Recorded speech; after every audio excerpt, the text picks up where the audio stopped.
चलिए दोस्तों, एक बार आपका फिर से स्वागत है कनावत अकेडमी के यूट्यूब चैनल पर।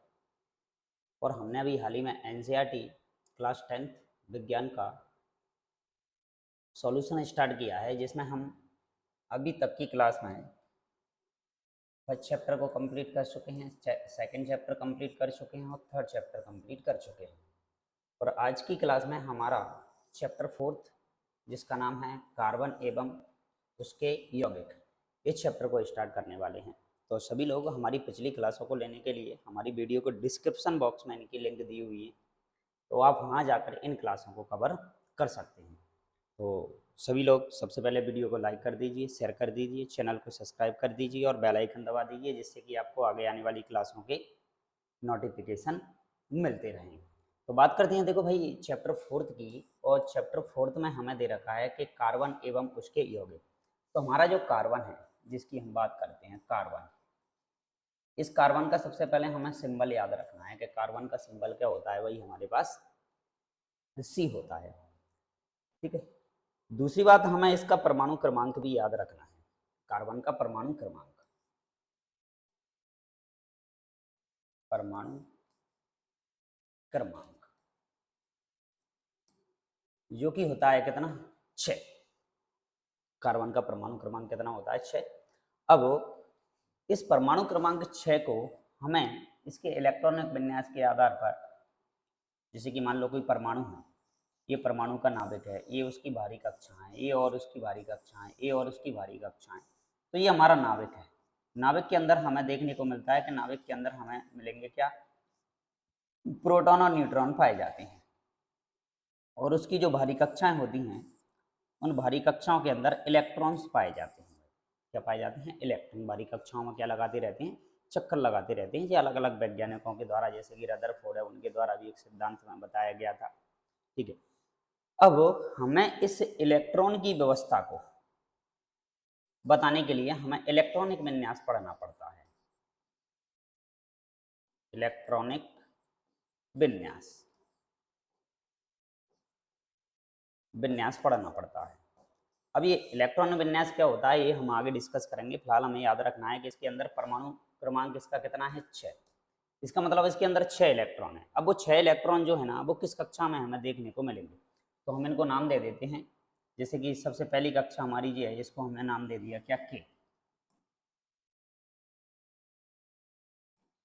इसको हमने नाम दे दिया पहली कक्षा को के, एल, एम, इस तरीके से इनको भरा जाता है। तो इलेक्ट्रॉनिक विन्यास लिखते हैं, तो ये जैसे कि इसका आ जाएगा हमारे पास 1s², 2s² और 2p। 4 इलेक्ट्रॉन हमने भर दिए हैं। कितने और बचे हैं हमारे पास भाई, 2 और बचे हुए। तो पहली कक्षा में कितने इलेक्ट्रॉन है भाई, 2। इसका मतलब हम बात करेंगे पहली कक्षा क्या है, के अंदर कितने इलेक्ट्रॉन है, 2।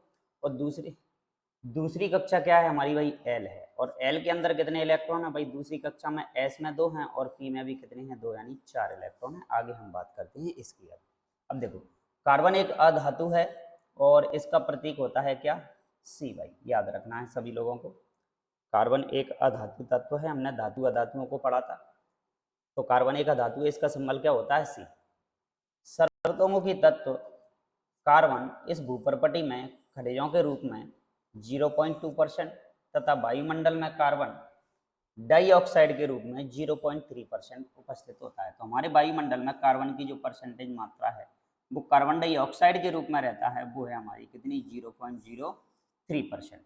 ये हमारा कार्बन है। दूसरी बात करें, सबसे ज़्यादा मात्रा में हमारे पास कौन है, नाइट्रोजन, जो कि 78% पाया जाता है। ऑक्सीजन हमारी जो है ना, वो हमारे वायुमंडल में कितनी पाई जाती है, लगभग 21% पाई जाती है। बाकी की फिर अदर गैसें हैं जो भी बचती हैं वो। तो ये हमारे वायुमंडल में गैसों की परसेंटेज मात्रा है कि तत्व हमारी वायु में अलग अलग परसेंटेज मात्रा में पाए जाते हैं, ठीक है। सभी सजीवों, जैसे कि पौधे हों चाहे जंतु हों, उनका शरीर कार्बनिक यौगिकों का ही बना होता है। कार्बन अपने बहुत सारे यौगिक बनाता है। कार्बन अपना बहुत सारे यौगिक बनाता है। इसके पीछे वजह यही है कि देखो, कार्बन की जो संयोजकता है ना, वो कितनी होती है, 4। कैसे, क्योंकि कार्बन की जो सबसे भारी कक्षा थी वो एल थी। एल में कितने इलेक्ट्रॉन पाए जाते हैं, 4। यही संयोजकता को शो करता है। जैसे कि ये दे रखा है कि कार्बन की परमाणु संख्या कितनी होती है, 6। इसका इलेक्ट्रॉनिक विन्यास लिखेंगे तो के में कितने इलेक्ट्रॉन हैं, 2, और एल में कितने हैं, 4। इसका मतलब ये है कि 1s में कितने इलेक्ट्रॉन हैं भाई 2, और 2s में कितने हैं 2, और 2p में भी कितने हैं भाई 2, यानी टोटल 4 इलेक्ट्रॉन उसकी एल कक्षा में देखने को मिलते हैं। तो कार्बन की जो संयोजकता हुई ना, वो संयोजकता उसकी जो बैलेंसी है वो उसकी बाहरी कक्षा में उपस्थित इलेक्ट्रॉनों की संख्या होती है। बाहरी कक्षा में कितने इलेक्ट्रॉन है भाई 4, तो कार्बन की संयोजकता भी कितनी हो जाएगी भाई 4 हो जाएगी। तो कार्बन की संयोजकता कितनी है 4 है। संयोजकता 4 होने की वजह से इस कार्बन के अंदर एक श्रृंखला बनाने का गुण पाया जाता है, जिसे हम कहते हैं इसकी श्रृंखलन प्रकृति। श्रृंखलन प्रकृति कार्बन के अंदर पाई जाती है, इसलिए इस प्रकृति में हमें सबसे ज्यादा कार्बन के यौगिक देखने को मिलते हैं। तो जितने भी हमारे पास सजीव हैं, चाहे वो पेड़ पौधे हों, चाहे वो जंतु हों, उनका पूरा जो शरीर है ना, वो कहीं ना कहीं कार्बनिक यौगिकों से मिलकर बना होता है। क्लियर? आगे बात करते हैं। देखो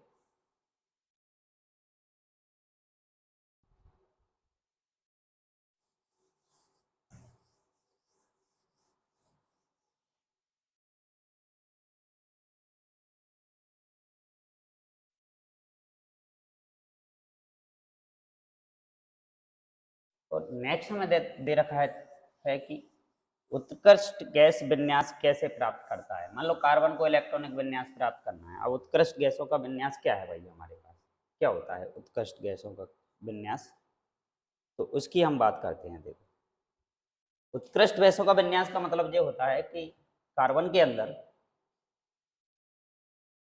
कार्बन ना तो हम ये पढ़ते हैं कि भाई कार्बन ना तो इलेक्ट्रॉन ग्रहण करता है, ना ही इलेक्ट्रॉन क्या करता है भाई त्यागता है। कार्बन ना तो इलेक्ट्रॉन ग्रहण करता है और ना ही इलेक्ट्रॉन क्या करता है त्यागता है भाई। ठीक है। अब कार्बन इतना है कि भाई कार्बन की जो संयोजकता होती है वो कितनी है 4। तो कार्बन चतुसंयोजी है। कार्बन ना तो 4 इलेक्ट्रॉन खोकर, मान लो कि कार्बन है, कार्बन के अंदर में से 4 इलेक्ट्रॉन निकल जाए, और जैसे ही इसके अंदर से 4 इलेक्ट्रॉन निकलेंगे तो ये क्या बना लेगा भाई धनायन बना लेगा। 4 इलेक्ट्रॉन निकले तो 4 धनायन। तो ऐसा भी ये संभव नहीं है, या ऐसा भी संभव नहीं है कि इसको 4 इलेक्ट्रॉन दे दिए जाएं। 4 इलेक्ट्रॉन देकर ये ऐसा भी नहीं है कि -4 इलेक्ट्रॉन आ जाए, ऐसा भी ये नहीं कर सकता है। ठीक है, ऐसा भी इसके साथ नहीं हो सकता है। ये आयनिक आबंध बनाता है। 4 अतिरिक्त इलेक्ट्रॉनों को धारण करना कार्बन के लिए बहुत अत्यंत कठोर होता है। अतः कार्बन द्वारा 4 इलेक्ट्रॉन खोने के लिए बहुत ज्यादा ऊर्जा की आवश्यकता होती है। इसलिए कार्बन अपने अन्य परमाणु अथवा अन्य तत्वों के परमाणुओं के साथ, इलेक्ट्रॉनों के साथ साझेदारी करके बंध बनाता है। तो भाई जब भी कार्बन अपना बंध बनाएगा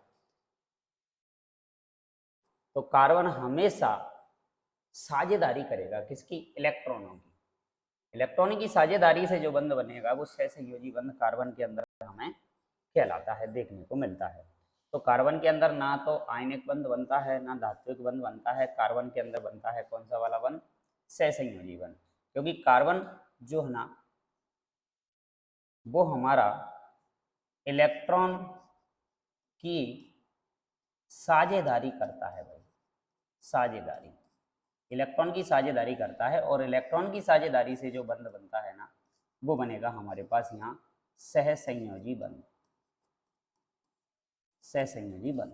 तो कार्बन हमारा एक सहसंयोजी बंध का क्या करेगा? निर्माण करेगा।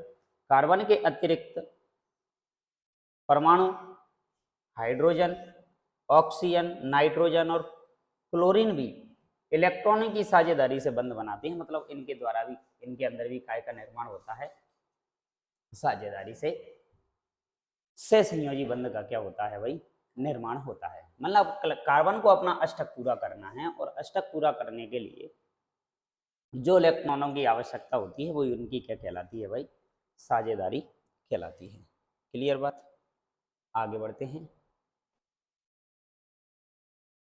अब आगे हमें दे रखा है, देखो अब ये इलेक्ट्रॉनों की साझेदारी क्या होती है भाई, इसको समझते हैं हम। जैसे कि हमें हाइड्रोजन दे रखा है, और हाइड्रोजन का परमाणु क्रमांक सभी लोगों को याद होगा कि हाइड्रोजन का परमाणु क्रमांक कितना होता है? 1 होता है। जी हाइड्रोजन का परमाणु हमें दे रखा है।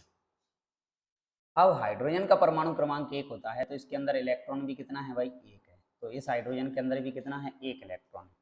अब भाई हाइड्रोजन इलेक्ट्रॉन आने के लिए भाई 8 इलेक्ट्रॉन तो हम कर नहीं सकते हैं, क्योंकि अष्टक सिद्धांत ये कहता है कि भारी कक्षा में कितने इलेक्ट्रॉन होने चाहिए, 8, यानी वो अक्रिय गैस का इलेक्ट्रॉनिक विन्यास प्राप्त कर लेता है।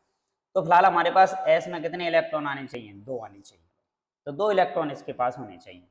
तो भाई 2 इलेक्ट्रॉन यदि इसके पास होंगे तो ये साझेदारी इस तरीके से करते हैं, ये साझेदारी इनके अंदर हो गई है। मतलब इस साझेदारी के द्वारा निर्माण होता है किस बंध का, किसका, हाइड्रोजन के इस अणु का H2 का निर्माण। मतलब एक इलेक्ट्रॉन की पेयरिंग यहाँ पर हुई है साझेदारी, और हाइड्रोजन हाइड्रोजन के मध्य जो बंध बनेगा वो कैसा बन के तैयार हो जाएगा, H सिंगल बॉन्ड H, ये रहा हमारा, ये बन के तैयार हो जाएगा। यही हाइड्रोजन के बारे में हमें दे रखा है। एक क्रॉस द्वारा जो प्रदर्शित किया गया है वो हमें इलेक्ट्रॉनों को प्रदर्शित किया गया है कि हाइड्रोजन के अंदर एक इलेक्ट्रॉन होता है, ये हाइड्रोजन का परमाणु है, और इनकी ये पेयरिंग हो गई तो हाइड्रोजन का अणु का क्या हो गया, निर्माण। तो यहाँ पर जो 2 इलेक्ट्रॉन हुए हैं, ये साझेदारी इलेक्ट्रॉन का जोड़ा दे रखा है, हाइड्रोजन हाइड्रोजन परमाणुओं के बीच आबंध बनकर क्या हो गया है, तैयार। इसी तरीके से हमें दे रखा है, देखो ऑक्सीजन, ऑक्सीजन की बात करें हम, तो ऑक्सीजन के अंदर हमें इलेक्ट्रॉनों की संख्या याद रखनी है कि ऑक्सीजन के अंदर जो इलेक्ट्रॉन होते हैं वो हैं हमारे पास कितने, पेयरिंग करने के लिए कितने इलेक्ट्रॉन, वही 6 इलेक्ट्रॉन। जब इनके इलेक्ट्रॉन विन्यास लिखते हैं तो पेयरिंग के लिए हमें मालूम चलता है कि इसके अंदर इतने इलेक्ट्रॉन हैं। अब ऑक्सीजन का परमाणु ये दे रखा है, अब 6 इलेक्ट्रॉन इसके ऊपर दे रखे हैं, 4 ये हो गए, और 6 इसके ऊपर दे रखे हैं 4। अब 4 इसके पास हो गए, इसको इलेक्ट्रॉन बनाने हैं कितने, 8, इसको 8 की पेयरिंग करनी है भाई। 8 अष्टक पूरा होने के लिए 2 इलेक्ट्रॉन और चाहिए, 6 इसके पास पहले से ही होंगे, तो ये 2 इलेक्ट्रॉनों की जब पेयरिंग करेगा तो ऑक्सीजन ऑक्सीजन के बीच में कैसा बॉन्ड बन जाएगा भाई, ये डबल बॉन्ड का क्या हो जाएगा, निर्माण हो जाएगा। तो ये हमें दे रखा था, यहाँ पर ऑक्सीजन का अणु दे रखा है और डबल बॉन्ड ऑक्सीजन परमाणुओं के बीच द्वि आबंध का क्या हो गया भाई, निर्माण हो गया। ऐसे ही हम बात करते हैं, देखो नाइट्रोजन का परमाणु, और नाइट्रोजन की भारी कक्षा में कितने इलेक्ट्रॉन होते हैं भाई, हमारे पास 5 इलेक्ट्रॉन होते हैं, 3 जीरो और 2 हमने साइड में लिख लिया। आप डॉट के द्वारा भी लिख सकते हो या क्रॉस प्रोडक्ट, क्रॉस के द्वारा भी इनको लिख सकते हो। ये नाइट्रोजन हो गया हमारा। अब इनने साझेदारी करी भाई, देखो 3 इलेक्ट्रॉन इस नाइट्रोजन के पास, वो 5 रहेंगे, इसको कितनी और आवश्यकता है भाई, 3 इलेक्ट्रॉन, तो 3 की पेयरिंग कर ली। इसको भी कितने की आवश्यकता है भाई, 3, टोटल कितने कितने इलेक्ट्रॉन हो गए इनके पास, 8 इलेक्ट्रॉन इसके नाइट्रोजन के पास हो गए और 8 ही इलेक्ट्रॉन इस नाइट्रोजन के पास हो गए आपके। क्लियर, तो ये पेयरिंग हो गई। तो नाइट्रोजन नाइट्रोजन के बीच 3 इलेक्ट्रॉनों की साझेदारी हुई, इसलिए इसके अंदर जो बंध बनेगा वो कैसा बनेगा, ट्रिपल बॉन्ड बनेगा। तो मतलब किसी भी परमाणु के अंदर, अणु के अंदर या तो सिंगल बॉन्ड या फिर डबल बॉन्ड या फिर ट्रिपल बॉन्ड बन सकता है। ये 3 बंध हमें देखने को मिलेंगे, जिसके आधार पर प्रकृति में हमें अलग अलग प्रकार के यौगिक देखने को मिलते हैं। जैसे कि सिंगल बॉन्ड वाले हैं, इन्हें हम एल्केन कहेंगे, कार्बन के बहुत सारे यौगिक बनेंगे एल्केन। डबल बॉन्ड वालों को हम बोलेंगे क्या, एल्कीन, ये एल्कीन कहलाएंगे हमारे, और ट्रिपल बॉन्ड वालों को हम बोलेंगे क्या, एल्काइन। तो इस तरीके से इन तत्वों का क्या होता है भाई, निर्माण होता है। ऐसे ही हमें दे रखा था, देखो जल के अणु में ऑक्सीजन और 2 हाइड्रोजन परमाणुओं में एकल बंध। जैसे कि जल के अणु की हम बात करें, जल का अणु दे रखा है हमें H2, और ये हाइड्रोजन है हमारा, ये ऑक्सीजन है और ये हाइड्रोजन। हम इनको डॉट, हाइड्रोजन के पास 1 इलेक्ट्रॉन, 1 इलेक्ट्रॉन, और ऑक्सीजन के पास कितने इलेक्ट्रॉन हैं भाई, 6, 6। तो 6 इसके पास आएंगे, एक एक इलेक्ट्रॉन जो किसके साथ साझेदारी करेगा भाई, हाइड्रोजन के इलेक्ट्रॉनों के साथ साझेदारी करेगा। जैसे कि इसको यहाँ करना है, इसका अष्टक पूरा हुआ, इसको लेना है यहाँ तो इसका भी पूरा हुआ, और ऑक्सीजन अपना इलेक्ट्रॉन विन्यास बना लिया। इसलिए जल के अणु का क्या होता है भाई, निर्माण होता है। तो भाई साझेदारी का मतलब ये है कि साझेदारी जब इलेक्ट्रॉनों की होने वाली है तो हमेशा सहसंयोजी बंध का क्या होने वाला है, निर्माण होने वाला है। ये दे रखा है हमें, ठीक है। जल के अणु का निर्माण हो गया, और hydrogen hydrogen, hydrogen oxygen, hydrogen oxygen, इस तरीके से इस बंध का क्या होता है, निर्माण, और ये जल के अणु का क्या हो गया, फॉर्मेशन हो गया। कुछ चीजें हमें और दे रखी हैं, जैसे आगे आ जाते हैं कि ये जो सहसंयोजी यौगिक हमारे बन रहे हैं, ये सहसंयोजी यौगिकों का निर्माण किस वजह से हुआ है भाई, इलेक्ट्रॉन की साझेदारी, साझेदारी मतलब इलेक्ट्रॉन की जो पार्टनरशिप है उसकी वजह से जो बंध बनता है ना, वो हमारे पास कौन सा बन के तैयार हो रहा है, सहसंयोजी। इनके हमें भौतिक गुण बताने हैं, सहसंयोजी यौगिक जो होते हैं। अब सहसंयोजी यौगिकों के गलनांक जो होते हैं ना, और क्वथनांक जो होते हैं ना वो बहुत कम होते हैं। गलनांक बोले तो मेल्टिंग पॉइंट है हमारे पास, और क्वथनांक बोले तो बॉइलिंग पॉइंट है हमारे पास, ये बहुत कम होते हैं क्योंकि इनके बीच अंतरा अणुक बल बहुत कमजोर होता है। अंतरा अणुक मतलब अणुओं के बीच में जो बल लग रहा है, आकर्षण जो बल लग रहा है ना, वो क्या होता है, बहुत कम होता है। दूसरी बात करें कि सहसंयोजी यौगिक विद्युत के क्या होते हैं, कुचालक होते हैं। क्यों? क्योंकि इनके इलेक्ट्रॉनों के बीच और कोई आवेशित कण नहीं होता है भाई, ये बात भी हमें याद रखना है। इनके गलनांक क्वथनांक भी क्या होते हैं भाई, कम होते हैं, और ये विद्युत के क्या होते हैं भाई, कुचालक, इनके अंदर करंट नहीं आता है, या हम बात करें इनके अंदर कोई फ्री इलेक्ट्रॉन नहीं होते हैं। क्लियर बात। नेक्स्ट आती है कार्बन की सर्वतोमुखी प्रकृति भाई। यही है कार्बन की जो दो तरीके की इसके अंदर जो प्रकृति पाई जाती है। क्या? सबसे पहला हमने पढ़ा था, क्या श्रृंखलन पढ़ चुके हैं कि कार्बन परमाणुओं के बीच सहसंयोजी आबंध बनाकर लंबी लंबी श्रृंखलाएं, साकत श्रृंखलाएं और वलय संरचनाएं वाले यौगिकों का निर्माण कर सकता है। तो कार्बन परमाणु एक दूसरे को एकल बंध है, द्विबंध है, त्रिबंध है द्वारा जोड़ सकता है। इसी को अपन कहते हैं क्या, श्रृंखलन गुण कार्बन के अंदर देखने को मिलता है। दूसरा है कि इसकी संयोजकता कितनी होती है भाई, 4 होती है। चतुसंयोजकता, कार्बन परमाणु की संयोजकता 4 है, जिसके कारण कार्बन 4 अन्य कार्बन परमाणु, एक संयोजी परमाणु ऑक्सीजन, नाइट्रोजन, सल्फर के साथ आबंध बना सकता है। मतलब कार्बन क्या कर सकता है, सिंगल बॉन्ड भी बना सकता है, कार्बन डबल बॉन्ड भी बना सकता है, और कार्बन ट्रिपल बॉन्ड भी बना सकता है। इस तरीके से इसके अंदर हमें कार्बन के यौगिक देखने को मिलते हैं। मतलब कार्बन चाहे तो हाइड्रोजन के साथ भी क्रिया कर सकता है, कार्बन ऑक्सीजन के साथ भी क्रिया कर सकता है, नाइट्रोजन है, सल्फर है, और भी बहुत सारे यौगिक हैं, उन सभी के साथ कार्बन क्या कर सकता है, क्रिया कर सकता है। अब हमने ये डबल बॉन्ड और जो ट्रिपल बॉन्ड दे रखा है, उसके आधार पर कार्बन को हमने संतृप्त यौगिक और असंतृप्त यौगिकों में भी बांटा रखा है। ठीक है ना। कार्बन, अब कार्बन ने क्या किया भाई, इस कार्बन ने मान लो हाइड्रोजन से क्रिया कर ली, तो हमारे बन के तैयार हो गए क्या, हाइड्रोकार्बन। हाइड्रोकार्बन, हाइड्रोकार्बन क्या होते हैं, ऐसे यौगिक जो कार्बन या हाइड्रोजन से मिलकर बने होते हैं, उन यौगिकों को क्या कहते हैं भाई, हम हाइड्रोकार्बन कहते हैं। अब हमारे पास देखने को मिलेंगे कि अब हाइड्रोकार्बन जो है ना वो दो तरीके के हैं हमारे पास, एक संतृप्त हैं और एक हमारे पास कैसे हैं, असंतृप्त। अब संतृप्त हाइड्रोकार्बन क्या है भाई, संतृप्त हाइड्रोकार्बन वो होंगे जो सिर्फ और सिर्फ सिंगल बॉन्ड से निर्माण होगा, इनके बीच में सिंगल बॉन्ड पाया जाएगा। और असंतृप्त हाइड्रोकार्बन वो होंगे जिनके बीच में डबल बॉन्ड या फिर ट्रिपल बॉन्ड देखने को मिलेगा। तो डबल बॉन्ड या ट्रिपल बॉन्ड देखने को मिलेगा, तो इस आधार पर ये हमारे पास क्या क्या हो सकते हैं, एल्कीन वाले भी हो सकते हैं, और ये हमारे एल्काइन भी हो सकते हैं। Alkyne, alkyne. तो संतृप्त हाइड्रोकार्बन में कार्बन कार्बन के बीच एकल बंध यानी सिंगल बॉन्ड देखने को मिलेगा। उदाहरण के लिए हमारे पास एल्केन है, और एल्केन का सबसे अच्छा सामान्य सूत्र है हमारे पास क्या, कि CnH2n+2, ये बात हमें याद रखना है। अब असंतृप्त हाइड्रोकार्बन जब हमारे पास बनते हैं, तो कार्बन कार्बन के बीच में हमारे पास या तो डबल बॉन्ड बनने वाला है, या फिर कार्बन कार्बन के बीच में हमारा ट्रिपल बॉन्ड बनने वाला है।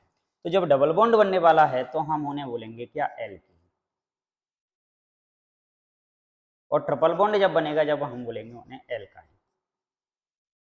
जब कार्बन कार्बन के बीच में ट्रिपल बॉन्ड होगा तो एल्काइन होगा। अब इनका सूत्र भी हमें याद रखना है भाई, ये दे रखे हैं आपको सूत्र, CnH2n, ये हमारा एल्कीन का है, और CnH2n-2 हमारा किसका है, एल्काइन का है। इन पे आगे हम बहुत सारे फॉर्मूलों का भी क्या करेंगे, निर्माण करेंगे, वो सारी संरचना हमें देखने को मिलेंगी इधर।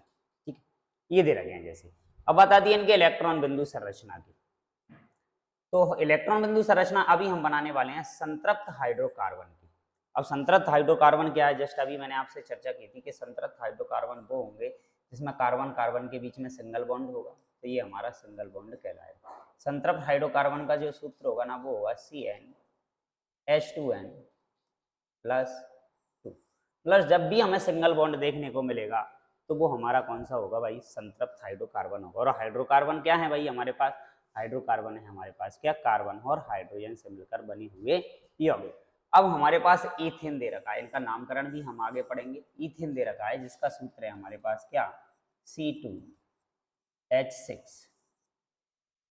इसकी हमें बात करनी है भाई, और इसका निर्माण भी हमें दे रखा है, बाकी की संरचनाएं आपको बना के दे रखी है, एक संरचना हम आपसे डिस्कस करते हैं। जैसे कि देखते हैं भाई, सबसे पहली संरचना हमें दे रखी है, तो हमारे पास कार्बन कितने हैं भाई? 2 हैं भाई। तो दोनों कार्बनों को लिख लीजिए पहले। तो ये रहा हमारा भाई, ये दोनों कार्बन हमारे पास, ठीक है।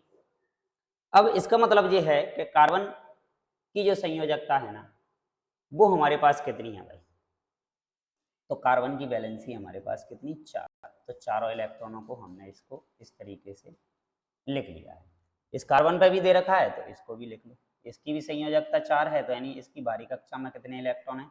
4 इलेक्ट्रॉन है। ये बात क्लियर है हमारे पास। अब ये चारों इलेक्ट्रॉन, अब इस कार्बन को कितने चाहिए भाई? 4 इलेक्ट्रॉन और चाहिए। इस कार्बन को भी कितने चाहिए? 4। क्यों? क्योंकि इसकी बाहरी कक्षा में कितने होने चाहिए? 8 इलेक्ट्रॉन। इसी को कहते हैं हम क्या? अष्टक सिद्धांत। अष्टक सिद्धांत। अष्टक सिद्धांत के अनुसार यदि कोई यौगिक अपनी बाहरी कक्षा में 8 इलेक्ट्रॉन प्राप्त कर लेता है तो वो अक्रिय गैसों का इलेक्ट्रॉनिक विन्यास प्राप्त कर लेता है। अब हाइड्रोजन है कितने भाई? हमारे पास 6। अब ये हाइड्रोजन ले लिया हमने, ये हाइड्रोजन, ठीक है।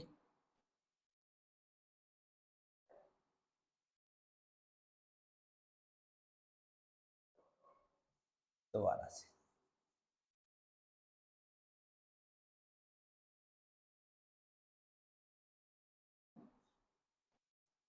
ये रहा कार्बन और ये कार्बन।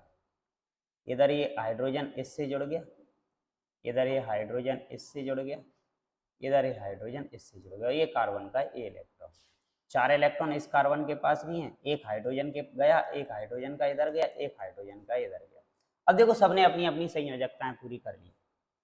देखो इस कार्बन को देखो तो इसके पास अब 8 इलेक्ट्रॉन हो गए। क्यों? 4 उसके पास पहले से, एक हाइड्रोजन से ले लिया उसने, एक इस हाइड्रोजन से ले लिया, 3 हाइड्रोजन से मिल गया, एक इस कार्बन से मिल गया, साझेदारी की है। और दूसरे इस कार्बन के भी कितने हो गए? 8 इलेक्ट्रॉन हो गए। तो ये है साझेदारी, और इस साझेदारी की वजह से कार्बन कार्बन के बीच में जो बंध बन के तैयार होता है वो इस तरीके से बन के तैयार होता है। ये कार्बन ईथेन की क्या हो जाएगी भाई? संरचना, ये हाइड्रोजन, यानी सिंगल सिंगल बॉन्ड हमें देखने को मिलेंगे। इसी तरीके से हमें बहुत सारे यौगिकों के हाइड्रोकार्बनों का नाम दे रखा है। जैसे मीथेन, मीथेन का सूत्र क्या है हमारे पास? CH4 भाई, CH4। ये इसकी संरचना बना के हमें दे रखी है, ठीक है। ऐसे ही दे रखा है हमें ईथेन, ईथेन का होता है C2H6, जो कि अभी हमने संरचना बनाई थी इसकी। फिर आता है कौन? प्रोपेन, प्रोपेन का होता है C3H8, इसकी भी संरचना हमें बनाने को दे रखी है। ब्यूटेन है, ब्यूटेन का C4H10, और इसकी भी हम संरचनात्मक सूत्र बनाएंगे। जी हमें अणु सूत्र दे रखे हैं और ये संरचना। अगला दे रखा है पेंटेन C5H12, और इसकी भी संरचना बना के हमें दे रखी है। क्लियर बात? तो आप एक बार इनको प्रैक्टिस करें सभी लोग। नेक्स्ट, अब इलेक्ट्रॉन बिंदु संरचना के अंतर्गत अब हमें आ जाता है असंतृप्त हाइड्रोकार्बन। अब असंतृप्त हाइड्रोकार्बन वो होंगे, या तो यहाँ पे कार्बन कार्बन के बीच में डबल बॉन्ड होगा, या फिर कार्बन कार्बन के बीच में ट्रिपल बॉन्ड देखने को मिलेगा भाई। क्लियर बात? डबल बॉन्ड और ट्रिपल बॉन्ड वाले यौगिकों को हम क्या कहते हैं? असंतृप्त हाइड्रोकार्बन कहते हैं। अब असंतृप्त हाइड्रोकार्बन इनमें से जो है ना, इसको हम एल्कीन के नाम से जानते हैं, और इसे हम एल्काइन के नाम से जानते हैं, एल्काइन, ठीक। एल्कीन का सूत्र होता है CN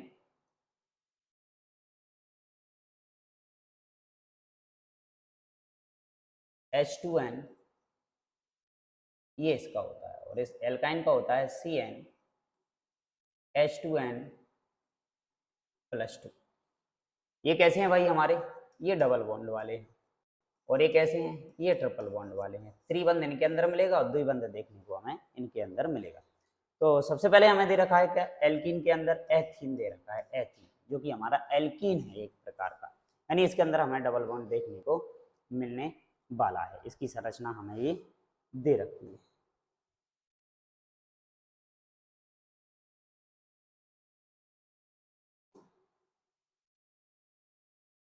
बात करते हैं, देखो एथीन, तो इसकी बात करते हैं। इसमें एथीन में कार्बन कितने हैं भाई? 2। ये कार्बन ए रहा हमारे पास, एक कार्बन ए रहा, ठीक है। और हमारे पास हाइड्रोजन कितने हैं भाई? 2। तो ये 2 तो इससे चले गए क्या, और 2 ये हाइड्रोजन का इलेक्ट्रॉन इसके हो, 2 ये हो गए और 2 ये। अब एक एक हाइड्रोजन के साथ साझेदारी होने वाली है इलेक्ट्रॉनों की, ये हमने इधर ले ली। ये हाइड्रोजन के साथ साझेदारी होनी है, ये हाइड्रोजन के साथ साझेदारी होनी है। तो बस अब 8 इलेक्ट्रॉन हमें इसके अंदर करना है। तो 2 इलेक्ट्रॉन ये इसके साथ लेगा, एक एक हाइड्रोजन से मिल जाएगा, 2 इलेक्ट्रॉन कार्बन से मिलेगा और एक एक किससे मिल जाएगा, हाइड्रोजन से। यानी एक कार्बन के अंदर कितने इलेक्ट्रॉन हो गए भाई, 8 हो गए। तो जो संरचना बनेगी, अब जहाँ कार्बन कार्बन के बीच में कितने इलेक्ट्रॉनों की साझेदारी हुई है, 2 इलेक्ट्रॉनों की, तो यहाँ बनेगा डबल बॉन्ड, बाकी का यहाँ पर ये सिंगल सिंगल बॉन्ड के द्वारा हाइड्रोजन इधर जुड़ जाएंगे और सिंगल सिंगल बॉन्ड के द्वारा हाइड्रोजन इधर जुड़ जाएंगे। तो ये कहलाएगी इसकी संरचना, किसकी, एथीन की, एथीन। इस तरीके से हमारे इस असंतृप्त हाइड्रोकार्बन का क्या हुआ, निर्माण, जो कि डबल बॉन्ड वाला है। इसी तरीके से हमारा जो एथाइन है C2H2, इसका भी फॉर्मेशन इसी तरीके से होने वाला है। जैसे कि कार्बन है हमारे पास और ये कार्बन है, हाइड्रोजन कितने जुड़े हैं, 2 हाइड्रोजन, तो एक हाइड्रोजन इधर है हमारा और एक इलेक्ट्रॉन इसका, एक कार्बन के पास, तो कितने इलेक्ट्रॉन है भाई, ठीक है। अब 3 इलेक्ट्रॉनों की जो साझेदारी है ना, वो किस किस के बीच में होने वाली है, कार्बन कार्बन के बीच में होने वाली है। तो देखो ये हो गई 1 2 3 4 5 6 7 8 इसके पास हो गए और 8 ही हमें इसके पास चाहिए, तो 3 इलेक्ट्रॉन यहाँ से इसको ये मिल गए, 8 इलेक्ट्रॉन हो गए। इस तरीके से हमारे इस ट्रिपल बॉन्ड का क्या होता है, निर्माण। बाकी की संरचनाएं आपको बना के दे रखी हैं, आप इनको एक बार प्रैक्टिस करोगे तो आपकी ये दिमाग में क्लियर हो जाएगा। क्लियर बात, चले बढ़ते हैं आगे। आगे देखते हैं, आगे भी हमें संरचनाएं बनाने को दे रखी हैं। अब कार्बन के बारे में अभी हमने पढ़ा था कि कार्बन जो है ना, वो कार्बन के अंदर श्रृंखलन का गुण पाया जाता है। मतलब कार्बन अपनी प्रकृति में कईयों प्रकार की श्रृंखलाओं का निर्माण करता है। मतलब कार्बन अपनी सीधी श्रृंखला भी बनाता है, कार्बन अपनी साकेत श्रृंखला भी बनाता है। मतलब ये बात करें अपन कि इस तरीके से कार्बन भी सीरीज बनती है, ऐसे ऐसे बहुत लंबी चौड़ी कार्बन श्रृंखलाएं बन सकती है। दूसरी, ये तो सीधी श्रृंखला हो गई, जैसे बहुत सारे यौगिक बनेंगे हमारे। दूसरी, अब कार्बन कार्बन कार्बन, आप चाहो तो इसको ऐसे भी जोड़ दो, फिर ये कार्बन ये कार्बन ये कार्बन, ये भी एक बन गई, तो ये शाखा बन गई, श्रृंखला हो गई। तो यही श्रृंखलन का गुण कार्बन के अंदर पाया जाता है। क्यों? क्योंकि कार्बन की संयोजकता कितनी होती है, 4 हमें देखने को मिलती है। बाकी के सारे यौगिकों की आपको संरचना सूत्र बना के दे रखे हैं, ठीक है। और इसके ऊपर एक हम अलग से क्लास भी लेकर आएंगे, वहां आपको इनको और डिस्कस करेंगे। क्लियर, आगे बढ़ते हैं। ये संरचनाएं सभी की हमें बना के दे रखी है। अब दूसरी बनती है, उपरोक्त 3 उदाहरणों में आणविक सूत्र समान है। देखो नीचे हमें जो दे रखे हैं ना, यहाँ पर देखो प्रोपेन दे रखा है हमें C3H8, और आगे हमने पढ़ा था क्या, C5H12, यानी ये पेंटेन की संरचना हमें दे रखी थी। अब ये भी नियोपेंटेन हमें दे रखा है। तो कुछ ऐसे होते हैं कि देखो बहुत सारे यौगिक जिनके अणु सूत्र तो क्या होते हैं, समान, लेकिन इनकी जब संरचनाएं बनाई जाती हैं, वो संरचनाएं क्या होती हैं भाई, अलग अलग होती हैं सॉरी। तो ऐसे यौगिकों को हम संरचनात्मक समावयवी कह देते हैं। क्या अणु सूत्र समान हैं और संरचना सूत्र क्या होते हैं, उनके भिन्न भिन्न होते हैं। इस बात को भी आपको याद रखना है कि अणु सूत्र तो हमें मिल रहा है क्या, समान, और जब इनके संरचना सूत्र हम देखते हैं तो वो हमें देखने को मिलते हैं क्या, अलग अलग। तो ऐसे यौगिकों को हम संरचनात्मक समावयवी कह देते हैं। क्लियर बात। आगे आ जाता है हमारा वलय। वलय मतलब है रिंगनुमा संरचना का भी क्या होता है, निर्माण होता है भाई। जैसे कि बेंजीन है, वो भी हमारी एक रिंगनुमा संरचना है। कार्बन कार्बन जोड़ जोड़ के इस तरीके से निर्माण करते हैं। जैसे कि ये हमें दे रखा है कार्बन, तो इसने भी ऐसे बंद बनाया, ऐसे बनाया, ठीक है। और यहाँ कार्बन, यहाँ कार्बन, यहाँ कार्बन, यहाँ कार्बन। तो इस तरीके से रंगनुमा संरचना का बंद संरचना का निर्माण होता है। वलय रिंग या बंद